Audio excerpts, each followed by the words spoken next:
আসসালামু আলাইকুম ওয়া রাহমাতুল্লাহি ওয়া বারাকাতুহু। এখন আপনারা যে ঘটনা শুনবেন সেটি অনেকগুলো ঘটনার মধ্যে একটি, যেটি আল্লাহ রাসূল সাল্লাল্লাহু আলাইহি ওয়াসাল্লামের সর্বোত্তম নৈতিক চরিত্রের বহিঃপ্রকাশ। এটি আপনারা শুনলে জানতে পারবেন সাধারণ সাহাবীদের প্রতি তার মনোভাব এবং আচরণের ধরন।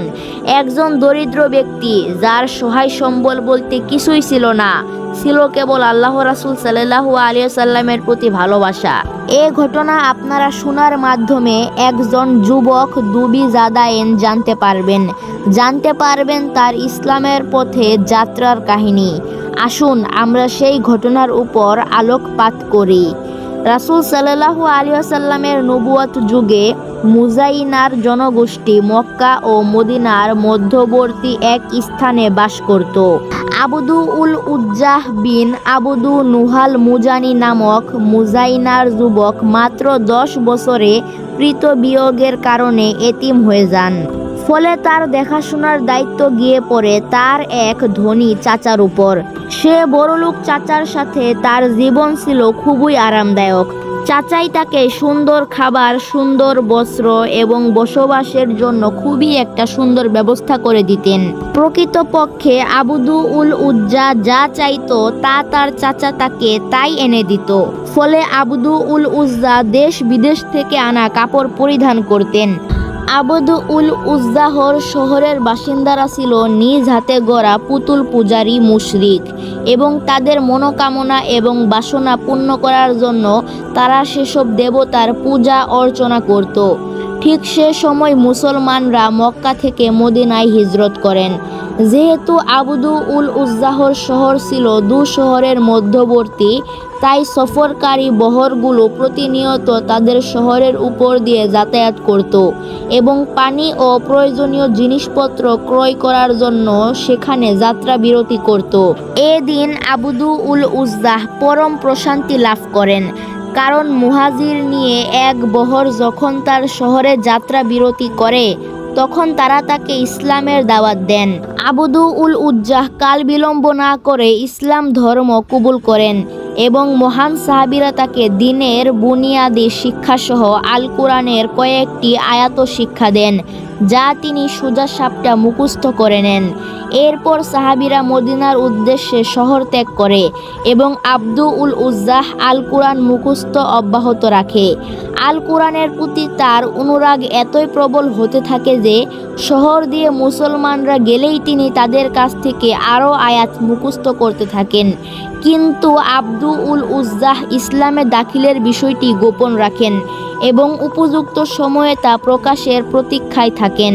সাহাবীদের নিকট থেকে কোরআন মুখস্থ করার তাড়না থেকে বহরে যেই যেত সে তাকে তার শহরে দীর্ঘদিন থাকার জন্য বলতো। ইতোমধ্যে কুরাইশরা সকল গ্রাম, শহরতলি ও নগরীতে গোয়েন্দা প্রেরণ করে এবং মক্কায় কোনো অভিবাসী দেখা গেলে তাকে ধরে নিয়ে আসার আদেশ দেয়। এদিকে আবদু উল উজ্জাহর চাচা এবং অভিভাবকরা ইসলামের কঠোর বিরোধিতা করে।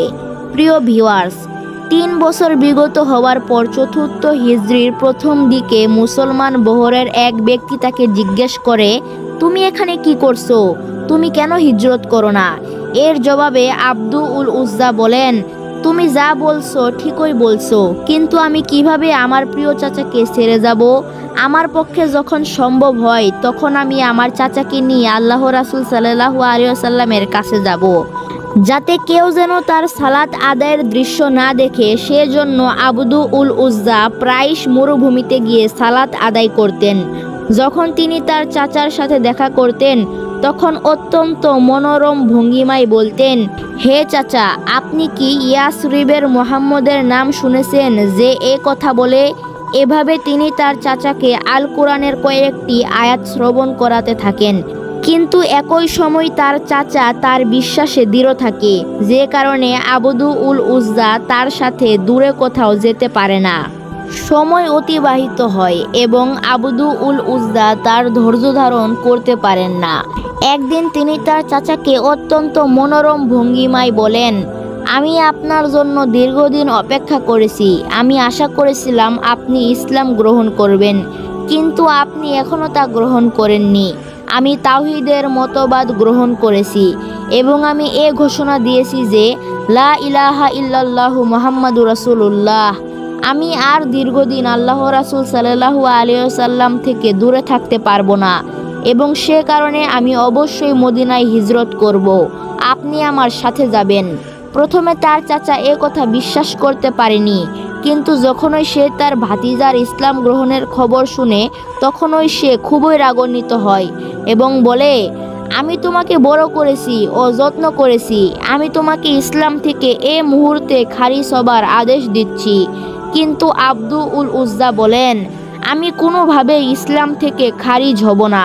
এরপর তার চাচা তার সকল প্রকার বিলাস সামগ্রী নিয়ে নেবার হুমকি দেয়। এর জবাবে আব্দুল উজ্জা বলেন, হে আমার চাচা, আপনি যা খুশি করেন। আল্লাহ এবং তার রাসূল সাল্লাল্লাহু আলাইহি ওয়াসাল্লামের চেয়ে কেউই আমার কাছে প্রিয় নয়। আল্লাহ রাসূল সাল্লাল্লাহু আলাইহি ওয়াসাল্লামের রহমত ছাড়া আমি আর কারো পরোয়া করি না, সুতরাং যা মনে চাই নিয়ে নিন।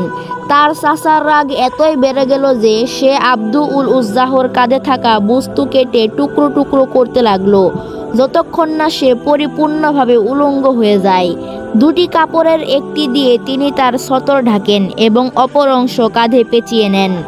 প্রিয় ভিউয়ার্স, সাহাবীদের জীবনী পাঠ করলে সে দিনগুলোতে মুসলমানদের সীমাহীন ত্যাগ স্বীকারের কথা জানা যায়। আমাদের আলোচ্য ঘটনার দিকে ফিরে যাই।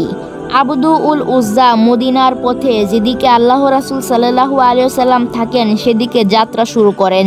তিনি ভেবেছিল যে তিনি কোনোদিনই আল্লাহ রাসূল সাল্লাল্লাহু আলাইহি ওয়াসাল্লামের দেখা পাবেন না, তবে তিনি জেনেছিলেন আল্লাহ রাসূল সাল্লাল্লাহু আলাইহি ওয়াসাল্লামের নৈতিকতা এবং তার সউন্নত চরিত্রের কথা। পায়ে হেঁটে অবশেষে তিনি মদিনায় গমন করেন এবং মসজিদে নববীতে আশ্রয় গ্রহণ করেন। সে সময় ছিল গভীর রাত। আল্লাহ রাসূল সাল্লাল্লাহু আলাইহি ওয়াসাল্লাম প্রতিদিনের মতো ফজরের সালাত আদায় করতে মসজিদে নববীতে গেলে তিনি তার সাহাবীদের দিকে তাকিয়ে অদ্ভুত যুবকের দিকে তাকাতে বললেন। আব্দুল উজ্জাহর সে সময় বয়স ছিল মাত্র 21 বছর। আল্লাহ রাসূল সাল্লাল্লাহু আলাইহি ওয়াসাল্লাম জিজ্ঞেস করলেন, তুমি কে? উত্তর এলো, আমার নাম হচ্ছে আব্দুল উজ্জা। তাকে জিজ্ঞেস করা হলো, তুমি কেন 2 খণ্ড কাপড় পরেছো? আব্দুল উজ্জা তার ঘটনা বিস্তারিতভাবে আল্লাহ রাসূল সাল্লাল্লাহু আলাইহি ওয়াসাল্লামকে বলেন এভাবে, আমি আমার দুনিয়ার কল্যাণ ও বরকতের উপর আল্লাহ ও তার রাসূল সাল্লাল্লাহু আলাইহি ওয়াসাল্লামকে ভালোবেসেছি বেশি। এরপর আল্লাহ রাসূল তার নতুন সাহাবীকে বললেন, আজ থেকে তোমার নাম হবে আবদুল্লাহ দু আল বিজাদাইন এবং আব্দুল উজ্জা নয়। এরপর থেকে আবদুল্লাহ দু আল বিজাদাইন মসজিদে নববীতে অধিকাংশ সময় উচ্চ কণ্ঠে এবং সুলসিত কণ্ঠে মুখস্থ না হওয়া পর্যন্ত কোরআন তেলাওয়াত করতে থাকেন। আল কোরআন মুখস্থ করার ব্যাপারে তার মহব্বত দেখে আল্লাহ রাসূল সাল্লাল্লাহু আলাইহি ওয়াসাল্লাম আবদুল্লাহ দু বিজাদাইনকে একদিন বলেন, তুমি আমার সদর দরজার কাছে থেকো। ফলে তিনি আল্লাহ রাসূল সাল্লাল্লাহু আলাইহি ওয়াসাল্লামের দরজার সামনে দাঁড়িয়ে উচ্চ কণ্ঠে আজকার বা আল্লাহর স্মরণ করতে থাকতেন। একবার উমর রাদিয়াল্লাহু আনহু জিজ্ঞেস করেন, সে কি গরম বায়ু? আল্লাহ রাসূল সাল্লাল্লাহু আলাইহি ওয়াসাল্লাম জবাব দেন, না, সে একজন আওয়াহিন, অর্থাৎ যে বারবার বলতে পারে, অর্থাৎ যে বারবার জিকির করতে পারে। একবার উমর রাদিয়াল্লাহু আনহু আল্লাহ রাসূলকে অভিযোগের সুরে বলেন, আপনি কি সে আরব মরু দুলালের পাঠ শুনেছেন যার উচ্চ কণ্ঠে পাঠ অন্যকে তেলাওয়াত জিকির থেকে বিরত করছে? জবাবে আল্লাহ রাসূল বলেন, হে উমর, তাকে পাঠ করতে দাও, কারণ সে আল্লাহ ও তার রাসূল সাল্লাল্লাহু আলাইহি ওয়াসাল্লামের কাছে হিজরত করেছে। প্রিয় ভিউয়ার্স, আবদুল্লাহ দু আল বিজাদাইনের বিষয়টি একবার ভাবুন। যে ছিল একজন সাধারণ মানুষ, না তার পরিবার, গোত্র অথবা কোনো সম্পদ ছিল মদিনায়। এরপরও তিনি ছিলেন আল্লাহ রাসূল সাল্লাল্লাহু আলাইহি ওয়াসাল্লামের ঘনিষ্ঠ এবং প্রিয় সাহাবী। দ্রুত বছর গড়িয়ে যায় এবং 9ম হিজরিতে আল্লাহ রাসূল তাবুকের জিহাদে বিপুল সংখ্যক সেনা নিয়ে রওনা হন। সে জিহাদে বহু সেনার মধ্যে একজন ছিলেন আবদুল্লাহ দু আল বিজাদাইন। এবং আল্লাহ রাসূল সাল্লাল্লাহু আলাইহি ওয়াসাল্লামের বিজয় ও শাহাদাত বিষয়ে যোদ্ধাদের উদ্বুদ্ধ করার পর আবদুল্লাহ দু আল বিজাদাইন আল্লাহ রাসূল সাল্লাল্লাহু আলাইহি ওয়াসাল্লামকে দোয়া করতে বলেন যেন আল্লাহ তাকে এ জেহাদে শাহাদাতের মর্তবা দেন। এরপর আল্লাহ রাসূল সাল্লাল্লাহু আলাইহি ওয়াসাল্লাম দোয়া করলেন, হে আল্লাহ, আমি তার রক্ত কাফেরদের জন্য হারাম করে দিলাম।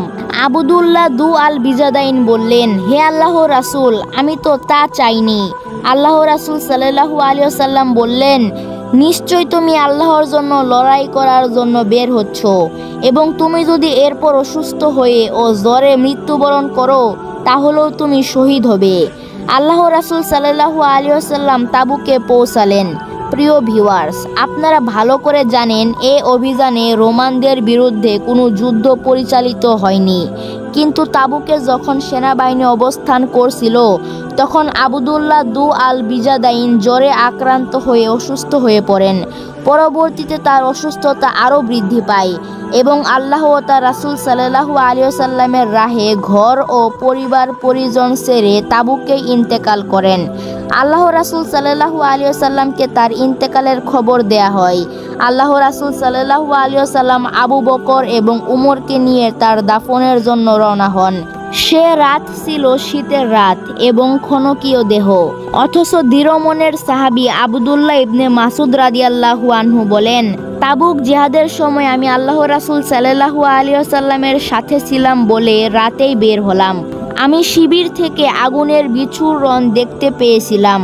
আমি তা অনুসরণ করে অকুস্থলে গিয়ে দেখি আল্লাহ রাসূল সাল্লাল্লাহু আলাইহি ওয়াসাল্লাম, আবু বকর, উমর এবং মৃত আবদুল্লাহ দু আল বিজাদাইন রাদিয়াল্লাহু আনহু মশালের আলোতে তারা একটি কবর খুঁড়ছেন এবং আবু বকর রাদিয়াল্লাহু আনহু ও উমর রাদিয়াল্লাহু আনহু সে মৃতদেহ নিচে নামিয়ে দিচ্ছেন এবং আল্লাহ রাসূল সাল্লাল্লাহু আলাইহি ওয়াসাল্লাম বলছেন, তোমাদের ভাইকে আমার কাছে আনো, তোমরা তার প্রতি যত্নবান হও। নিশ্চয়ই সে আল্লাহ এবং তার রাসূল সাল্লাল্লাহু আলাইহি ওয়াসাল্লামকে ভালোবাসত। আল্লাহ রাসূল সাল্লাল্লাহু আলাইহি ওয়াসাল্লামের সুন্দর আখলাক দেখুন। এরপর তিনি আকাশে হাত উত্তোলন করলেন এবং আবদুল্লাহ দু আল বিজাদাইনের জন্য দোয়া করলেন, হে আল্লাহ, নিশ্চয় আমি ঘোষণা করছি যে এ বিকালে আমি দু আল বিজাদাইনের উপর সন্তুষ্ট ছিলাম, সুতরাং আপনি তার প্রতি রহম করুন। আরেক বর্ণনায় আছে, তিনি বলেন, হে আল্লাহ, তার প্রতি রহমত বর্ষণ করুন, কারণ সে ছিল আল কোরআন পাঠকারী এবং আল্লাহ রাসূল সাল্লাল্লাহু আলাইহি ওয়াসাল্লামের প্রতি তার ছিল মহব্বত। আবদুল্লাহ বিন মাসুদ রাদিয়াল্লাহু আনহু এরপর প্রায়শ বলতেন, আমি যদি ওই কবরের বাসিন্দা হতাম। আসসালামু আলাইকুম ওয়া রাহমাতুল্লাহি ওয়া বারাকাতুহু।